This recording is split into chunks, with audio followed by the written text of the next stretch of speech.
Hello my dear student, आप सब कैसे हैं? उम्मीद करता हूं कि आप सब अच्छे होंगे, मस्त होंगे और अपनी जगह पर पूरी तरह से स्वस्थ होंगे। बच्चों, मैं आपका सबसे पहले आपको वेलकम करता हूं आपका अपना यूट्यूब चैनल योद्धा एकेडमी। ओके, मैं आपको बताऊंगा आज रियल नंबर के बारे में। मतलब पहले बता चुका हूं। आज का चैप्टर जो है फर्स्ट चैप्टर है, जिसका नाम है संख्या पद्धति, जिसको अंग्रेजी में बोलते हैं नंबर सिस्टम। ठीक है, आज उसमें अंतर्गत प्रश्नावली 1.1 और 1.2 का सॉल्यूशन करेंगे। ओके बच्चों, इसके अंतर्गत हम पहले बता चुके हैं बेसिक कंसेप्ट। ठीक है, जैसे इसके अंतर्गत जो जो संख्या आता है वो सब हम पहले बता दिए हैं। ठीक है, तो जो भी बच्चे इसको नहीं देखे हैं वो पहले आप वो सब देख लें। ठीक है, तो आज हम पढ़ेंगे नंबर सिस्टम के अंतर्गत जो प्रश्नावली है उसका सोल्यूशन करेंगे। ओके बच्चों, तो चलिए हम अपना पॉइंट पर देखो। जैसे यहाँ पे देख रहे हैं संकल्प बैच, आपका 9th का जो है संकल्प बैच है। ठीक है, तो इसमें जो है हम पढ़ेंगे आज संख्या पद्धति के अंतर्गत जो चैप्टर है उसका सॉल्यूशन करेंगे। ओके बच्चों,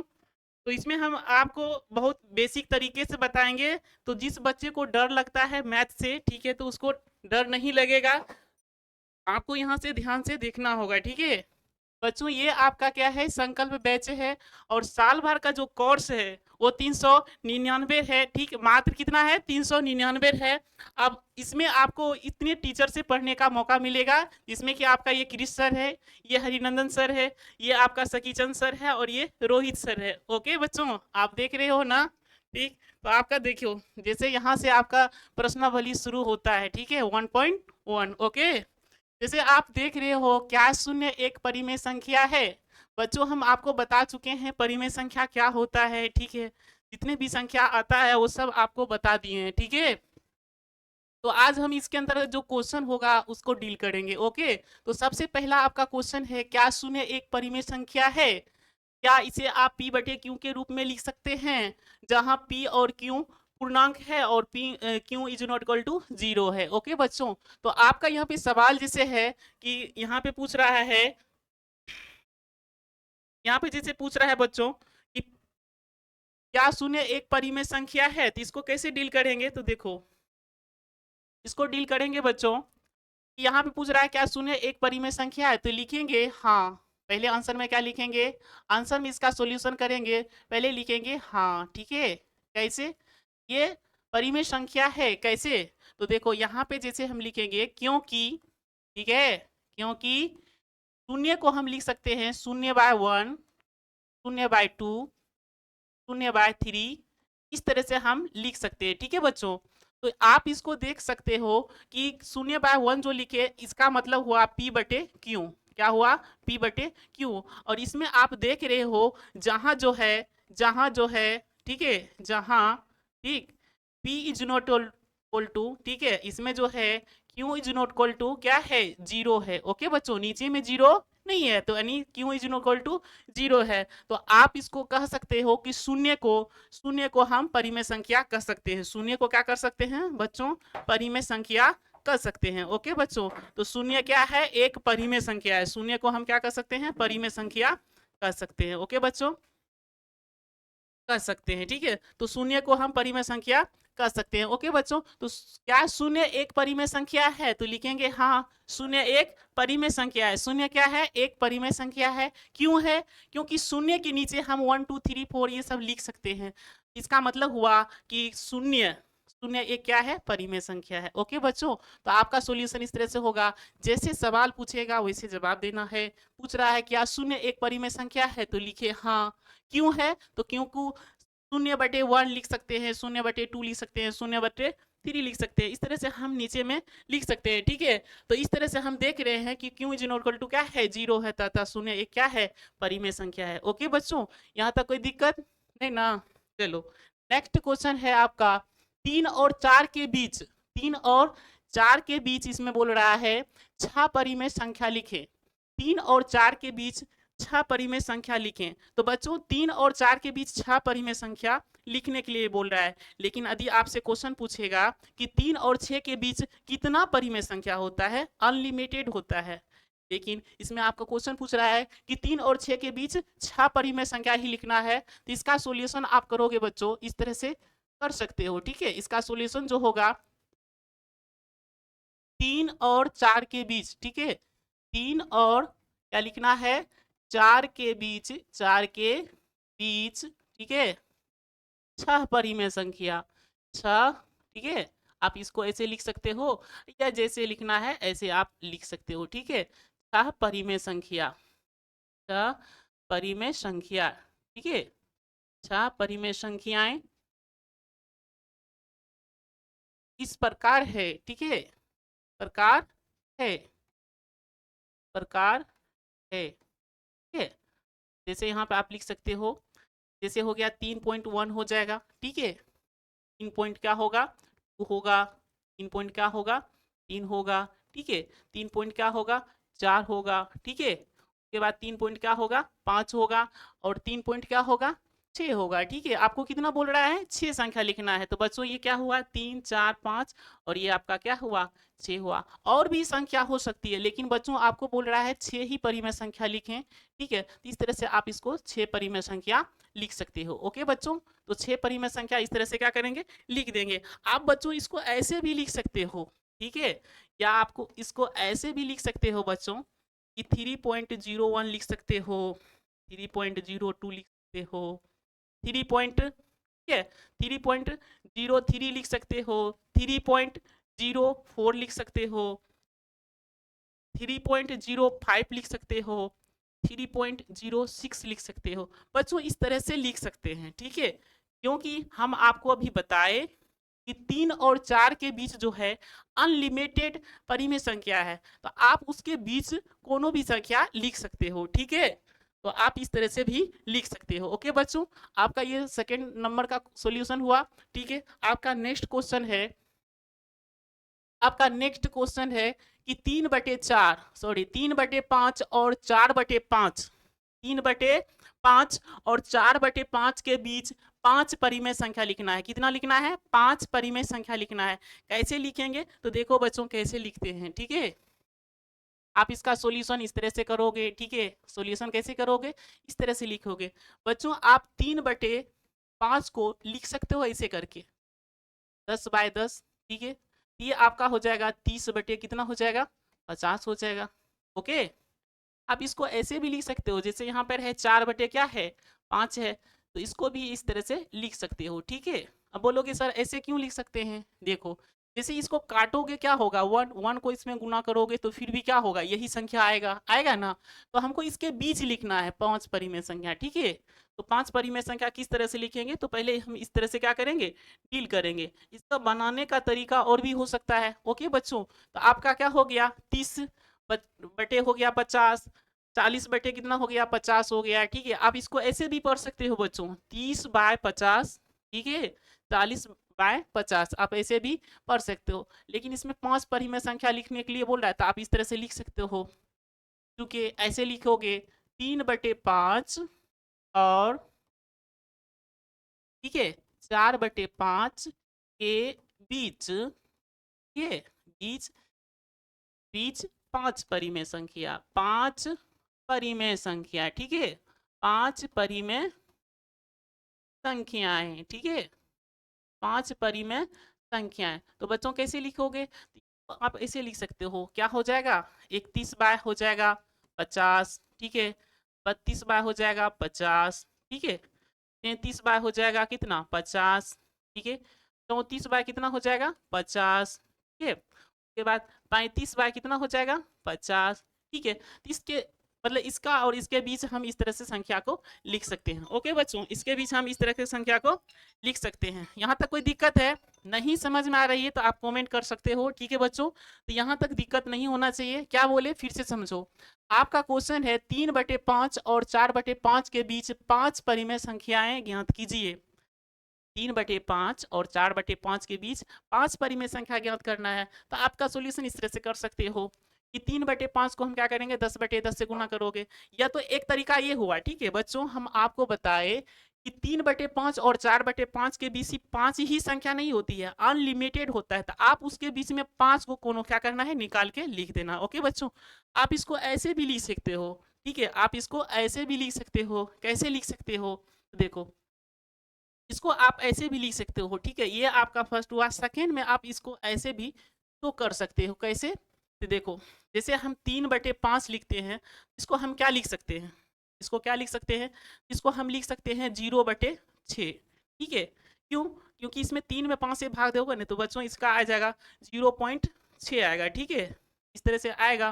ठीक, तो आप इसको इस तरह से लिख सकते हो। ठीक है बच्चों, और यहाँ पे जो है 4/5 है, इसमें जब भाग दोगे तो आप इसको लिखोगे 0.8। ठीक है, इधर आप 0 भी लगा सकते हो क्योंकि 0 का कोई अर्थ नहीं होता है। अब बच्चों बताओ, इसके बीच हमने लिख सकते हैं इस तरह से भी 5 संख्या परिमेय संख्या लिख सकते हैं। तो 5 परिमेय संख्या आप इस तरह से भी लिख सकते हो, 5 परिमेय संख्या। ओके बच्चों, 5 परिमेय संख्या कैसे लिखोगे, तो इस तरह से आप लिख सकते हो। ठीक है, 5 परिमेय संख्याएं आप इस तरह से लिख सकते हो। ओके बच्चों, यहाँ पे आप इस तरह से 5 परिमेय संख्या लिख सकते हो। कैसे लिख सकते हो, तो देखो इसको लिख सकते हो 0.61।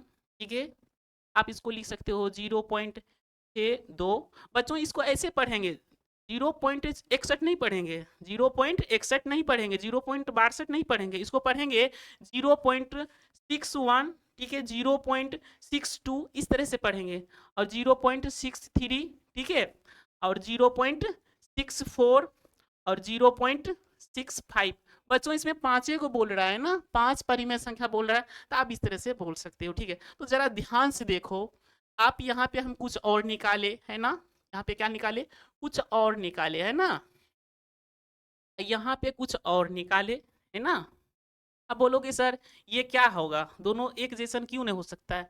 एक जैसन इसीलिए नहीं हो सकता है बच्चों क्योंकि इसके बीच अनलिमिटेड क्या है, परिमेय संख्या है, समझ रहे हो ना। तो ये अनलिमिटेड है, तो आप उसके बीच में से कोनो 5 संख्या क्या करना है, लिख देना। ओके बच्चों, तो आपका सॉल्यूशन इस तरह से हो जाएगा। यहाँ तक कोई दिक्कत है नहीं ना। चलो आपका नेक्स्ट है, देखिए आपका नेक्स्ट क्वेश्चन है, नीचे दिए गए कथन सत्य है या असत्य है, कारण के साथ अपने उत्तर देना है। ठीक है बच्चों, कारण के साथ क्या देना है, उत्तर देना है। यदि वो सत्य है तो उसके पीछे रीजन क्या है, और सत्य है तो उसके पीछे रीजन क्या है। ठीक है, तो इसको ध्यान से सुनो, इसको हम कैसे बनाएंगे। ठीक है, इसको डील हम कैसे करेंगे, इसको ध्यान से सुनना है। ओके बच्चों, तो देखिए यहाँ पे जैसे है, पहले क्वेश्चन है यहाँ पे आपका पूछ रहा है कि प्रत्येक प्राकृत संख्या एक पूर्ण संख्या होती है। तो सबसे पहले आपको ये जानकारी होना चाहिए कि प्राकृतिक संख्या क्या होती है, पूर्ण संख्या क्या होती है। ओके बच्चों, तो ये डिस्कस जो है हम पीछे वाला चैप्टर में हम कर चुके हैं, सॉरी पीछे वाला जो है डिस्कस कर चुके हैं, पीछे वाला वीडियो जो है उसमें हम डिस्कस कर चुके हैं। कोनो भी वीडियो हम बनाते हैं तो चैप्टर शुरू होने से पहले उसका हम क्या करते हैं, बेसिक चीज बता देते हैं, तो बच्चों पहले उसको देख लेना। ठीक है, इसमें बोल रहा है प्रत्येक प्राकृत संख्या एक पूर्ण संख्या होती है, तो प्रत्येक प्राकृत संख्या एक पूर्ण संख्या होती है, तो ये बात क्या है, सत्य है। ये बात क्या है, सत्य है। कैसे सत्य है सर, कैसे सत्य है, तो देखो प्राकृत संख्या जो होता है कहाँ से शुरू होता है, प्राकृत संख्या जो है पहले लिखेंगे इसमें सत्य है। क्या लिखना है, जैसे सवाल पूछेगा वैसे जवाब देना है। सत्य है, क्या लिखना है, सत्य है। क्यों, क्यों सत्य है, क्योंकि ठीक है, क्योंकि प्राकृत संख्या, क्योंकि प्राकृत संख्या जो है वह एक से शुरू होती है। प्राकृत संख्या एक से शुरू होती है, एक से शुरू होती है, शुरू होती है, और ठीक है होती है। और बच्चों, और पूर्ण संख्या जो है, ठीक है, पूर्ण संख्या, पूर्ण संख्या, ठीक है, पूर्ण संख्या जो है बच्चों वो 0 से शुरू होती है। कहाँ से शुरू होती है, 0 से शुरू होती है। ठीक है, कहाँ से शुरू होती है, 0 से शुरू होती है। ये बच्चों, तो प्राकृत संख्या जो होती है वो कहाँ से शुरू होती है, 1 से। तो इसका मतलब हुआ 1 2, ठीक है, 3 4 5, इस तरह से होता है प्राकृत संख्या। अपूर्ण संख्या कहाँ से शुरू होती है, 0 1, ठीक है, 2 3 4 5, इस तरह से ये क्या होता है, पूर्ण संख्या होता है। तो आपको क्वेश्चन पूछ रहा है कि प्रत्येक प्राकृत संख्या, इसका प्रत्येक प्राकृत संख्या जो है वो पूर्ण संख्या होती है। हाँ होती है बच्चों, देखो जैसे ये सारे क्वेश्चन इसमें मिल रहा है ना, तो इसका जो है सारा एलिमेंट इसमें समा रहा है ना, तो इस तरह से हम क्या कहेंगे कि प्रत्येक प्राकृत संख्या एक पूर्ण संख्या होती है। ओके बच्चों, तो आपका ये क्या हो जाएगा, आंसर हो जाएगा, क्योंकि ये सारा चीज इसमें मौजूद है ना, इसमें सारा चीज क्या है, मौजूद है। तो आप इसको कह सकते हो कि ये बात क्या है, सत्य है, क्योंकि प्राकृत संख्या 1 से शुरू होती है और पूर्ण संख्या 0 से शुरू होती है। और बच्चों यहाँ पे जो है सारा प्राकृत संख्या पूर्ण संख्या में समाया हुआ है, इस तरह से ये क्या होगा, सत्य होगा। ओके बच्चों, यहाँ तक कोई दिक्कत?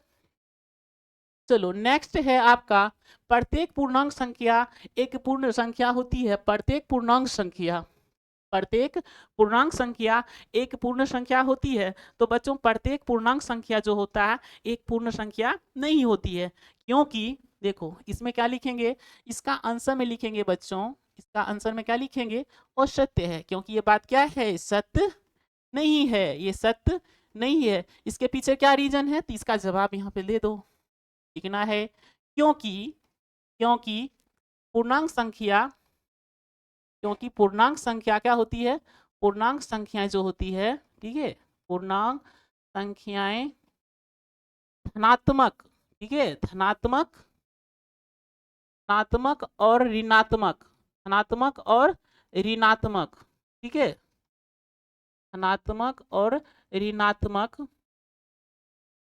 दोनों संख्या होती है, दोनों, दोनों संख्याएं, ठीक है, दोनों संख्याएं होती है, ठीक है, दोनों होती है, ठीक है। या आप इसको ऐसे भी बोल सकते हो, धनात्मक और ऋणात्मक दोनों संख्याओं का संग्रह होता है, ठीक है, संग्रह होता है, ठीक है, होता है, लेकिन, लेकिन, ठीक है, लेकिन पूर्ण संख्या, ठीक है, कौन संख्या, पूर्ण संख्या, पूर्ण संख्या, ठीक है, पूर्ण संख्या जो है वो केवल धनात्मक होती है, पूर्ण संख्या केवल क्या होती है, केवल धनात्मक होती है, ठीक है, जिसमें क्या होता है, सिर्फ प्लस ही रहता है, ठीक है, धनात्मक संख्याएं होती है, संख्याएं होती है, ठीक है बच्चों, क्या होती है, धनात्मक संख्याएं होती है। क्या पूछ रहा है आपका क्वेश्चन, आपका क्वेश्चन पूछ रहा है, आपका क्वेश्चन पूछ रहा है, क्या पूछ रहा है, प्रत्येक पूर्णांक संख्या, प्रत्येक पूर्णांक संख्या एक, सॉरी, प्रत्येक पूर्णांक संख्या एक पूर्ण संख्या होती है। तो ये बात क्या है, असत्य है। क्यों असत्य है, क्योंकि पूर्णांक संख्या जो है वो धनात्मक और ऋणात्मक दोनों संख्या होती है, यानी प्लस वाला भी होती है और माइनस वाला भी होती है, ठीक है, लेकिन, लेकिन पूर्ण संख्या केवल क्या होती है, धनात्मक होती है। इस तरह से हम कह सकते हैं ये बात क्या है, वो सत्य है, ठीक है, यहाँ तक कोई दिक्कत? ठीक है, आपका जो है नेक्स्ट है, नेक्स्ट आपका है कि प्रत्येक परिमेय संख्या एक पूर्ण संख्या होती है।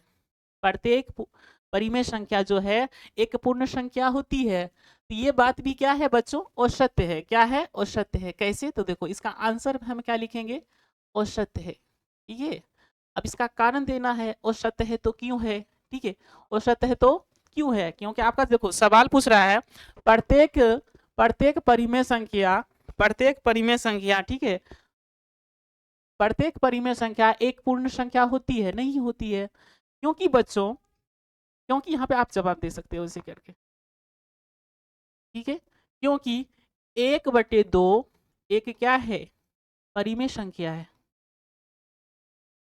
परिमेय संख्या है, लेकिन, संख्या है, लेकिन बच्चों, लेकिन, ठीक है, लेकिन क्या 1/2 पूर्ण संख्या है? देखो इसमें पूछ रहा है कि प्रत्येक परिमेय संख्या एक पूर्ण संख्या होती है, ठीक है, ये बात क्या है, असत्य है। इसके पीछे रीजन क्या है, इसके पीछे रीजन ये है कि यदि हम 1/2 एक परिमेय संख्या लेते हैं तो क्या ये पूर्ण संख्या बन जाएगा, नहीं बनेगा ना। लेकिन 1/2 एक पूर्ण संख्या नहीं है, एक पूर्ण संख्या नहीं है, ठीक है, एक पूर्ण संख्या क्या है, नहीं है। तो इस तरह से आपका क्या हो जाएगा, ये असत्य हो जाएगा, ठीक है। क्या बोले, तो इसमें हम यही बता रहे हैं कि प्रत्येक परिमेय संख्या एक पूर्ण संख्या नहीं होती है। क्यों नहीं होती है, क्योंकि 1/2 एक परिमेय संख्या है लेकिन पूर्ण संख्या नहीं है। बच्चों पूर्ण संख्या जो होता है 0 1 2 3 ये सब होता है, लेकिन इस तरह से अंश बटे हर के रूप में वो भी रहता है, लेकिन इस तरह से नहीं रहता है, ठीक है। इसको हम बता सकते हैं कि ये क्या है, असत्य है, ठीक है, यहाँ तक कोई दिक्कत? चलो नेक्स्ट है, अपरिमेय संख्या, देखो इसमें आपका जो है ये थोड़ा सा क्या है, थ्योरी दिया है ना। अपरिमेय संख्याएं पिछले अनुच्छेद में इस तरह से हमारे देखा है कि इस तरह से ये सब बता दिए हैं, ठीक है, इसमें कोई दिक्कत नहीं, ठीक है, इसमें कोई दिक्कत नहीं बच्चों। ये सब यहाँ पे जो देख रहे हो ये एक गणितज्ञ है, ठीक है, तो ये सब आपके चैप्टर में है, इस पे हम आपको डिस्कस कर चुके हैं, ठीक है। जैसे यहाँ पे आप देख रहे हो पाइथागोरस ट्रिक, तो पाइथागोरस प्रमेय जो होता है वो आप पढ़े होंगे बच्चों। इसमें जो होता है कर्ण का जो स्क्वायर होता है, कर्ण का स्क्वायर क्या होता है, लंब का स्क्वायर, ठीक है, लंब का स्क्वायर प्लस क्या होता है, आधार का स्क्वायर, ये क्या होते हैं, बराबर होते हैं, ठीक है, आधार के स्क्वायर के क्या होते हैं, बराबर होते हैं। तो ये बच्चों जो रूल बताए थे तो यही बताए थे, इनका नाम क्या है, इनका नाम है पाइथागोरस, ठीक है, इसका नाम क्या है, पाइथागोरस है। तो ये सब डिस्कस कर चुके हैं। ओके बच्चों, आपका जो नेक्स्ट चैप्टर है जिसका नाम है 1.2, क्या नाम है 1.2 बच्चों, इसमें हम क्या जानेंगे, देखो जैसे इसका आपका सवाल है, नीचे दिए गए कथन का क्या लिखना है, सत्य या असत्य लिखना है, कारण के साथ अपना उत्तर क्या करना है, देना है, ठीक है। यदि सत्य है तो उसके पीछे रीजन क्या है, असत्य है तो उसके पीछे रीजन क्या है, ठीक है। इसके बारे में हम डिस्कस करते हैं। देखो जैसे आपका पहला सवाल है, प्रत्येक अपरिमेय संख्या एक वास्तविक संख्या होती है, ये बच्चों सत्य है, ये क्या है, सत्य है, ये क्या है, सत्य है। ओके बच्चों, ये क्या है, वो सत्य है। क्यों वो सत्य है, इसका रीजन देना है, ठीक है। सॉरी, ये क्या है, सत्य है, ये क्या है, सत्य है, ठीक है। अब ये सत्य है तो इसके पीछे रीजन क्या है, क्योंकि बच्चों यहाँ पे आप लिख सकते हो, इसका रीजन लिख सकते हो, क्योंकि वास्तविक संख्या, ठीक है, जिसको अंग्रेजी में क्या बोलते हैं बच्चों, रियल नंबर, ओके। वास्तविक संख्याएं जो होती है, ठीक है, वास्तविक संख्याएं जो होती है वो परिमेय और अपरिमेय के संयोग से होती है ना। वास्तविक संख्या परिमेय, ठीक है, परिमेय, परिमेय संख्याएं, ठीक है, परिमेय संख्याएं और और अपरिमेय संख्याएं, ठीक है, और कौन संख्याएं, अपरिमेय संख्याएं, अपरिमेय संख्याएं, ठीक है, अपरिमेय संख्याएं, ठीक है बच्चों, के संयोग को, ठीक है, के संयोग को हम कौन संख्या कहेंगे, वास्तविक संख्या कहेंगे, ठीक है, संयोग को वास्तविक संख्या कहते हैं, ठीक है, क्या कौन संख्या कहते हैं, वास्तविक संख्या कहते हैं। कौन संख्या कहेंगे बच्चों, वास्तविक संख्या कहेंगे, ठीक है, उसको कौन संख्या कहेंगे, वास्तविक संख्या कहेंगे, ठीक है, वास्तविक संख्याएं, ठीक है, आप इस तरह से लिख सकते हो, वास्तविक संख्याएं कहलाती है, ठीक है, या कहते हैं, जैसे लगे अच्छा, ठीक है, वैसे लिख सकते हो। ओके बच्चों, देखो ध्यान से सुनो, इसमें सवाल पूछ रहा है आपसे कि प्रत्येक अपरिमेय संख्या एक वास्तविक संख्या होती है, प्रत्येक अपरिमेय संख्या एक वास्तविक संख्या होती है, क्यों होती है, इसका रीजन देखो, यहाँ पे रीजन है। तो पहले तो ये सवाल दे देना है कि ये बात क्या है, सत्य है। क्यों सत्य है भाई, तो इसका देखिए, वास्तविक संख्या जो होती है वो परिमेय संख्या और अपरिमेय संख्या के योग से होती है। तो बच्चों इसमें अपरिमेय संख्या, इसका मतलब अपरिमेय भी क्या है, वास्तविक संख्या है, ठीक है। इसमें आपको सवाल में आ रहा है, जैसे आपको हम बोले कि यहाँ पे जैसे बोले कि √5 क्या वास्तविक संख्या है, हाँ भाई ये वास्तविक संख्या है, ठीक है, ये कौन संख्या है, वास्तविक संख्या है। क्यों है, क्योंकि अपरिमेय संख्या का भी क्या होता है, संयोग होता है, कौन संख्या में, वास्तविक संख्या में। ओके बच्चों, आप इस तरह से बता सकते हो, ठीक है, यहाँ तक कोई दिक्कत नहीं।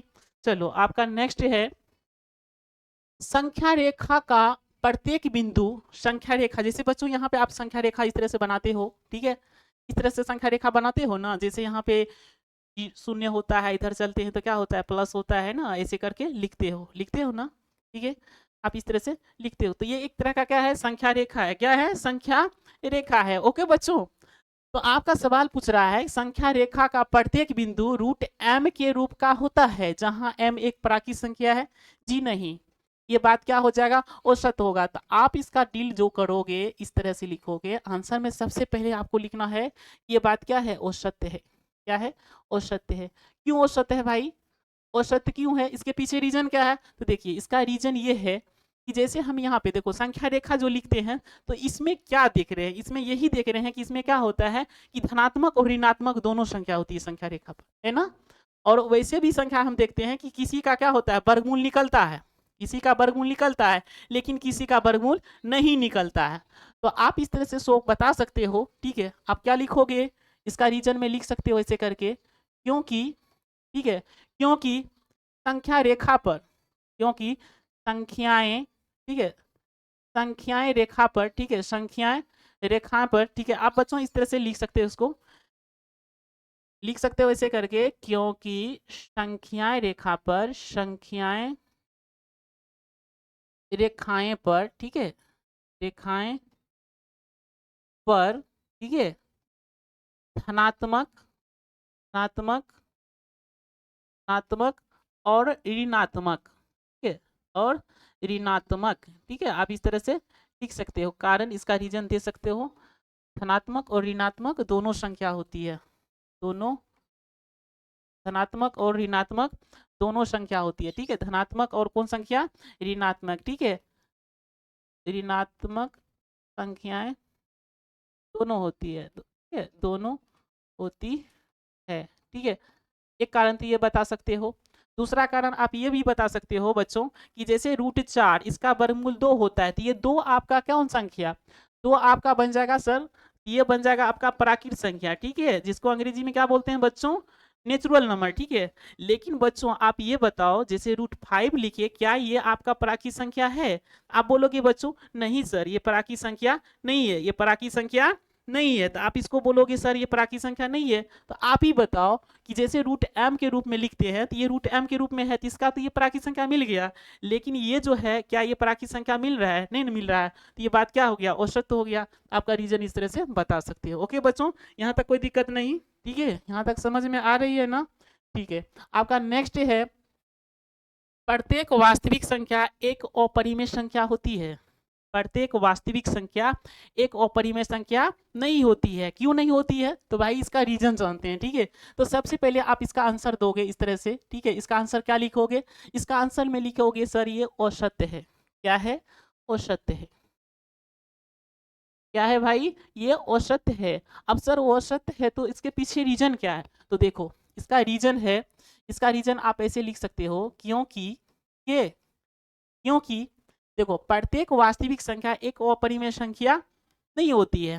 क्यों नहीं होती है भाई, क्योंकि वास्तविक संख्या जो होता है वो परिमेय संख्या और अपरिमेय संख्या के संयोग से होती है। तो बच्चों उसमें मतलब परिमेय संख्या भी आ गया है ना, तो परिमेय संख्या आ गया, तो आप उसमें ये बता सकते हो क्या परिमेय संख्या, यहाँ पे बता सकते हो, क्योंकि क्योंकि वास्तविक संख्या, क्योंकि वास्तविक संख्याएं में, वास्तविक संख्याएं में, ठीक है, वास्तविक संख्याएं में परिमेय संख्या, ठीक है, ठीक है, परिमेय संख्याएं, परिमेय संख्याएं, परिमेय संख्याएं और अपरिमेय संख्याएं, और अपरिमेय संख्याएं, अपरिमेय संख्याएं, अपरिमेय संख्याएं, ठीक है बच्चों, अपरिमेय संख्याएं दोनों रहती है, दोनों रहती है, ठीक है। तो बच्चों दोनों रहती है, तो आप क्या बता सकते हो कि जैसे 1/2 जो है, क्या ये परिमेय संख्या नहीं है, ये तो परिमेय है, क्या ये अपरिमेय संख्या है, क्या ये अपरिमेय संख्या है, 1/2 क्या है, अपरिमेय संख्या है, नहीं ना है। तो यहाँ पे आपको सवाल पूछ रहा है प्रत्येक वास्तविक संख्या एक अपरिमेय संख्या होती है, नहीं होती है बच्चों, क्योंकि 1/2 बच्चों ये परिमेय संख्या है। अब बताओ ये 1/2 जो है क्या ये अपरिमेय बन जाएगा, ये तो परिमेय है। इस प्रकार आप बता सकते हो कि ये बात क्या है, वो सत्य है। ओके बच्चों, यहाँ तक कोई दिक्कत नहीं। चलो नेक्स्ट आपका है,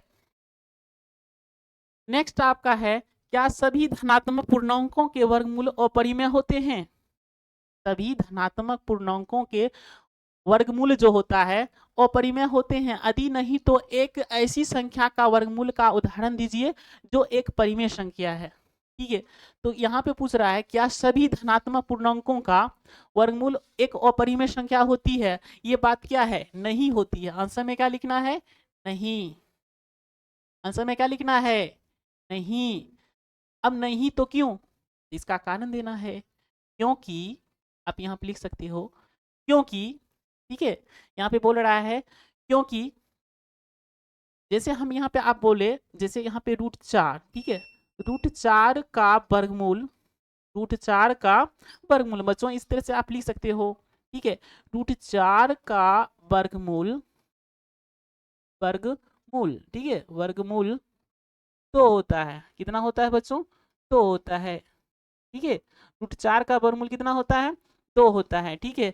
तो जब 2 होता है, क्या ये 2 जो है ठीक है, नहीं होती है, क्योंकि यहाँ पे बोल रहा है तो 2 जो हुआ क्या ये अपरिमेय संख्या है, जहां यहाँ पे आप लिख सकते हो जहां 2 एक अपरिमेय संख्या नहीं है, अपरिमेय संख्या नहीं है, ठीक है, एक अपरिमेय संख्याएं, परिमेय संख्याएं नहीं है, ठीक है बच्चों, नहीं है। अतः ये क्या है, अतः ये क्या है, 2 एक कौन संख्या है, परिमेय संख्या है। कौन संख्या है बच्चों, परिमेय संख्याएं है। ये कौन संख्या है, परिमेय संख्याएं, ठीक है बच्चों, ये कौन सा संख्या है, परिमेय संख्याएं है। आप इस तरह से बता सकते हो। फिर से समझते हैं क्वेश्चन। आपका क्वेश्चन है कि क्या सभी धनात्मक पूर्णांकों का वर्गमूल जो होता है, धनात्मक मतलब प्लस वाला, ठीक है, तो क्या सभी धनात्मक पूर्णांकों का वर्गमूल जो है वो अपरिमेय ही होता है। देखो भाई, जैसे ये है, ये प्लस में है, ये तो अपरिमेय हुआ, ये क्या हो गया, अपरिमेय हुआ, तो ये तो बात सत्य है, ये तो सत्य हो गया। लेकिन भाई यहाँ पे √4 जो लिखे तो इसका तो 2 हुआ, क्या ये अपरिमेय हुआ, क्या ये अपरिमेय संख्या है, तो ये अपरिमेय संख्या नहीं है बच्चों, ये क्या है आपका परिमेय संख्या। यहाँ पे देखो आपको बता दिए, ठीक है, तो यहाँ तक कोई दिक्कत नहीं होना चाहिए, बढ़िया से आपको समझ में आ गई होगी, ठीक है, यहाँ तक कोई दिक्कत नहीं। आप इस तरह से बता सकते हो कि इस सवाल बता सकते हो कि √2 जो है वो परिमेय तो हो, लेकिन √4 जो है वो क्या है, वो परिमेय नहीं है, वो परिमेय है, तो ये बात क्या हो जाएगा, वो सत्य हो जाएगा, ठीक है। इस तरह से ये सवाल हुआ, ठीक है। आपका नेक्स्ट है कि दिखाइए कि संख्या रेखा पर, क्या दिखाना है, कि दिखाना है कि संख्या रेखा पर, ठीक है, संख्या रेखा पर √5 को किस प्रकार निरूपित किया जा सकता है। तो संख्या रेखा पर जो है √5 को किस तरह से दर्शाएंगे, तो उसके लिए देखो बच्चों, सबसे पहले हम क्या करेंगे, संख्या रेखा बनाएंगे ऐसे करके, ठीक है, ये क्या करेंगे, संख्या रेखा बनाएंगे इस तरह से, ठीक है बच्चों। जैसे यहाँ से शुरू होता है तो ये आपका क्या होगा, 0 होगा, इधर चलते हैं तो क्या होता है बच्चों, माइनस होगा, इस तरह से जाएंगे तो माइनस होगा, ठीक है, इधर चलेंगे तो क्या होगा, प्लस होगा, ये 1 हो गया, ठीक है, ये 2 हो जाएगा, ये क्या हो जाएगा, 3 हो जाएगा, ठीक है, इस तरह से ये आपका क्या हो जाएगा, 4 हो जाएगा, ठीक है। तो बच्चों इस तरह से बढ़ेगा, ठीक है, तो ये पहले सबसे पहले क्या करना है, संख्या रेखा बनाना है, ठीक है, तो आप इस तरह से बना सकते हो। ओके बच्चों, आपको इसी पर शो करना है, किसको, √5 को शो करना है। तो √5 को कैसे शो करोगे बच्चों, तो देखो कैसे शो करते हैं।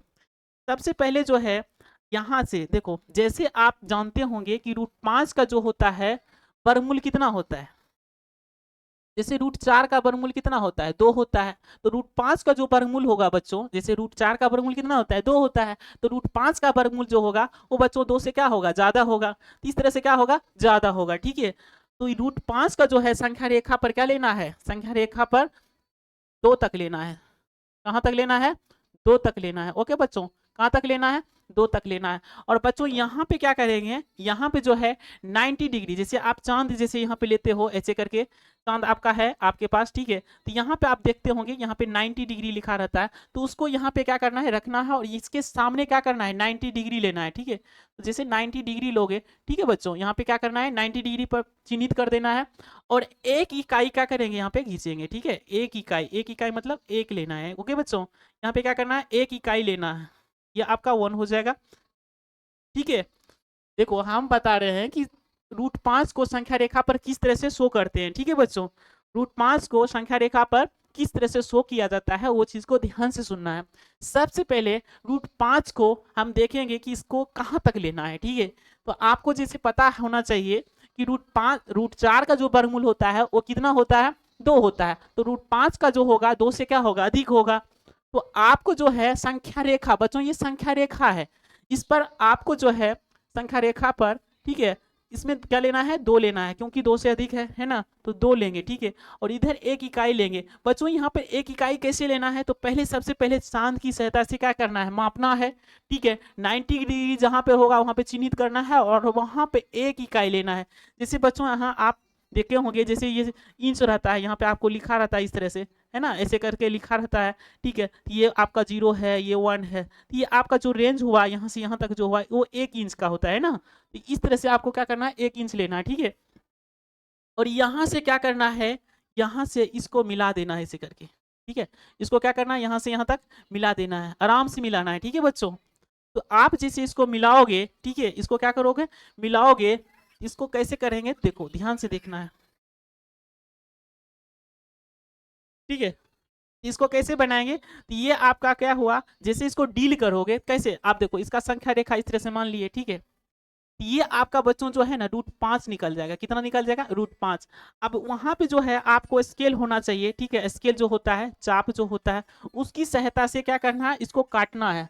तो बच्चों इसको नमार के यहाँ से यहाँ तक क्या करेंगे, उसको नमारेंगे, और यहाँ से नमार के, ठीक है, यहाँ पे रख के इसको क्या करना है, ऐसे करके मूव करना है। ऐसे करके मूव करोगे ना बच्चों, ऐसे करके मूव करोगे, ठीक है, इस तरह से मूव करोगे, तो यहाँ पे क्या होगा, आपका √5 हो जाएगा, कितना कितना हो जाएगा, √5। इस तरह से क्या करेंगे, संख्या रेखा 5 को दर्शाएंगे, ठीक है। फिर से समझते हैं ये चीज को, बढ़िया से समझो, ठीक है। ये चीज को कैसे बनाएंगे, ध्यान से समझो, इसको कैसे बनाया जाता है, ध्यान से समझो। सबसे पहले क्या करेंगे, एक संख्या रेखा लेंगे, ऐसे करके आराम से लेना है, ऐसे करके, ठीक है, ले लिए। अब इस पर क्या करना है, संख्या रेखा को दर्शाना है। तो बच्चों संख्या रेखा को दर्शाएंगे तो ये क्या होगा, 0 होगा। इधर चलते हैं तो क्या होता है, -1 होता है।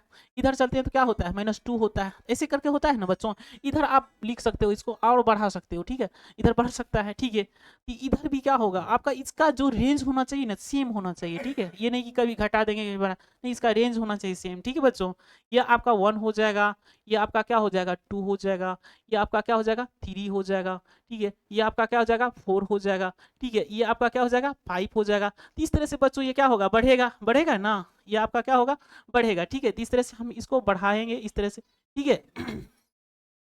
ये आपका क्या हो जाएगा, 4 हो जाएगा। तो इस तरह से ये बढ़ेगा। इसको आप मान लो ये संख्या रेखा क्या है, मेरा L है, ठीक है। अब यहाँ पे बच्चों आपको पता होना चाहिए कि जैसे √4 का जो वर्गमूल होता है वो कितना होता है, 2 होता है। √5 का जो होगा वो 2 से क्या होगा, अधिक होगा, ठीक है। तो 2 से जो अधिक होगा, इस तरह से और भी होगा, है ना। तो इस तरह से अधिक होगा, तो नीचे जो है संख्या रेखा पर आपको क्या लेना है, 2 लेना है, ठीक है। और यहाँ पे क्या करना है, चांद की सहायता से 90 डिग्री पर चिन्हित करना है, ठीक है। और यहाँ पे 1 इकाई लेना है, कितना लेना है, 1 इकाई खींचना है, ठीक है। तो आप इस तरह से खींचोगे, और यहाँ पे आपका जो है 1 लिए, ठीक है, 1 जो लिए, तो यहाँ से क्या करना है, इसको मिला देना है ऐसे करके, ठीक है। तो ये आपका हो जाएगा √5, ठीक है। ये कितना बन जाएगा, √5। बच्चों इसमें क्या करना है, स्केल की सहायता से, चाप जो होता है, ठीक है, उसकी सहायता से क्या करना है, इसको नमार के, और यहाँ से क्या करना है, इसको काट देना है, ठीक है। इसको काटोगे ना बच्चों, तो यहाँ पे आपका क्या बनेगा, √5 बन जाएगा, कितना बन जाएगा, √5 बन जाएगा, ओके।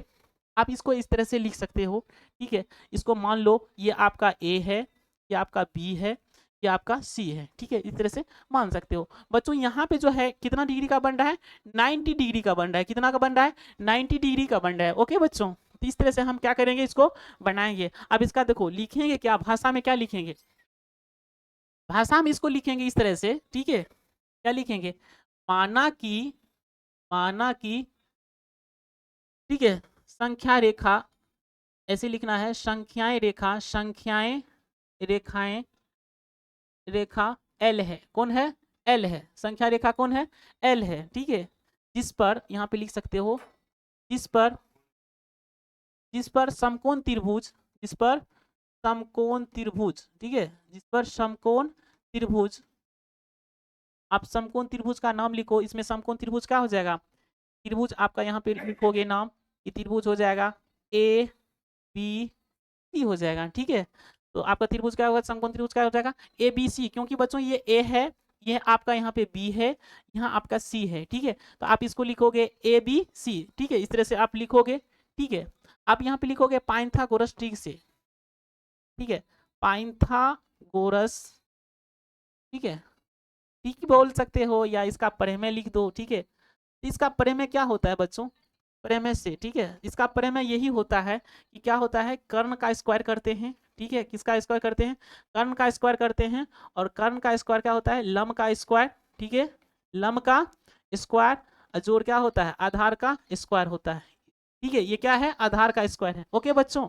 आपका यहाँ पे कर्ण कौन है, तो बच्चों लंब के सामने वाला जो भुजा होता है उसको हम बोलते हैं कर्ण। तो कर्ण आपका क्या है, यहाँ A है, यहाँ C है, तो इसका मतलब AC हुआ। तो यहाँ पे हो जाएगा AC, क्या हो जाएगा, AC का स्क्वायर हो जाएगा, ओके बच्चों। यहाँ पे क्या हो जाएगा, AC का स्क्वायर हो जाएगा। अब यहाँ पे लंब जो है, लंब आपका क्या है, तो लंब बच्चों ये हुआ जहां पे 90 डिग्री का बनता है, तो ये आपका कितना इकाई है, तो 1 इकाई है, कितना है 1 इकाई है ना, तो ये आपका 1 इकाई है। तो आप यहाँ पे पहले ये लिखो कि लंब आपका क्या है, तो ए बी है, तो यहाँ पे लिखोगे ए बी, क्या लिखना है ए बी, इसमें स्क्वायर है तो इसमें क्या करना है स्क्वायर लिखना है, ठीक है। उसके बाद आपका आधार, आधार कहाँ है, यहाँ से सी से लेके यहाँ तक है ना बी, तो नीचा में यहाँ पे है बी, यहाँ पर है सी, इसका मतलब बी सी हुआ है ना, यहाँ पे आप लिखोगे बी सी, ठीक है बच्चों। यहाँ पे क्या लिखना है बी सी। अब इसको डील करना है, कैसे डील करोगे, तो यहाँ पे लिखना है ए सी का स्क्वायर, क्योंकि ए सी का मान तो दिया हुआ नहीं है, ये तो निकाले तब ना हुआ, ये कैसे निकला वो चीज यहाँ पे दिखाना है, ठीक है। यहाँ पे ए बी जो है, यहाँ पे ए बी का मान कितना है 1 इकाई है, तो यहाँ पे आप ए इकाई कर दो, 1 का स्क्वायर हो जाएगा।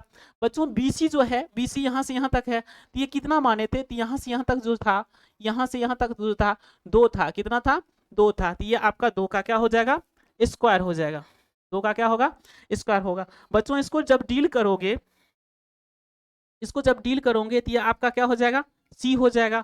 1 का स्क्वायर कितना होता है 1 होता है, और 2 का कितना होता है 4 होता है। बच्चों इस स्क्वायर को जब इधर भेजोगे ये क्या होता है रूट होता है ना, ये हो गया आपका कितना √5, कितना हो गया √5। तो √5 जो हुआ बच्चों ये किसका वैल्यू हुआ एसी का ना, तो इस तरह से आपका एसी का मान कितना आया है √5, ठीक है। यहाँ तक कोई दिक्कत नहीं, ठीक है। तो इस तरह से हम क्या करेंगे √5 को संख्या रेखा पर दर्शाएंगे, ठीक है। यहाँ तक कोई दिक्कत नहीं। सबसे पहले क्या करेंगे संख्या रेखा बना देंगे, ठीक है। संख्या रेखा पर इस तरह से दिखा देंगे, और देख रहे हैं कि √5 का जो है वो मान जो हो है 2 से क्या आ रहा है अधिक आ रहा है, तो 2 से अधिक लेना नहीं, 2 यहाँ से ले लेना है, ठीक है। और यहाँ पे 1 इकाई लेंगे। अब कोई सवाल पूछेगा सर कि यहाँ पे हम 1 इकाई क्यों नहीं लेंगे, 2 क्यों नहीं लेंगे, तो बच्चों जैसे 2 लोगे तो 2 का स्क्वायर 4 होगा, यहाँ 4 4 तो रूट कितना हो जाएगा 8 हो जाएगा। हमको √5 को दर्शाना है, किसको दर्शाना है √5 को, तो 2 का स्क्वायर 4 आ रहा है, तो इधर क्या लेना है 1 इकाई ही नहीं लेंगे, ठीक है। इस तरह से हम क्या करेंगे इसको डील करेंगे, आपका इस तरह से आएगा, और संख्या रेखा पे इस तरह से क्या करना है शो कर देना है, ठीक है। यहाँ तक कोई दिक्कत नहीं, ठीक है। यदि कहीं पे परेशानी है तो बच्चों इसमें क्या करना है कमेंट करना है, ठीक है। हम उसको क्या करेंगे बढ़िया से और बता देंगे, ठीक है। इसमें कहीं को कोई दिक्कत नहीं, ठीक है। इसमें आप मस्ती से पढ़ो, ठीक है, कहीं पे कोई दिक्कत नहीं होगा, आपको बेसिक तरीके से बताएंगे, ठीक है। तो जो भी बच्चे पीछे वाला वीडियो नहीं देखे हैं, ठीक है, वो कृपया करके देख लें, क्योंकि वो देखने से क्या होगा आपका बेस जो है वो और ठीक ठाक हो जाएगा, आप संख्या के बारे में जान जाएंगे, ठीक है। तो यहाँ तक आपका हुआ, ठीक है। तो नेक्स्ट चीज जो है आपका जो देखो यहाँ तक आपका सॉल्यूशन हुआ, यहाँ तक कोई दिक्कत नहीं होना चाहिए, ओके बच्चों, ठीक है। अपना ख्याल रखो और अपने पढ़ाई पर ठीक तरीका से पढ़ना है, ठीक है।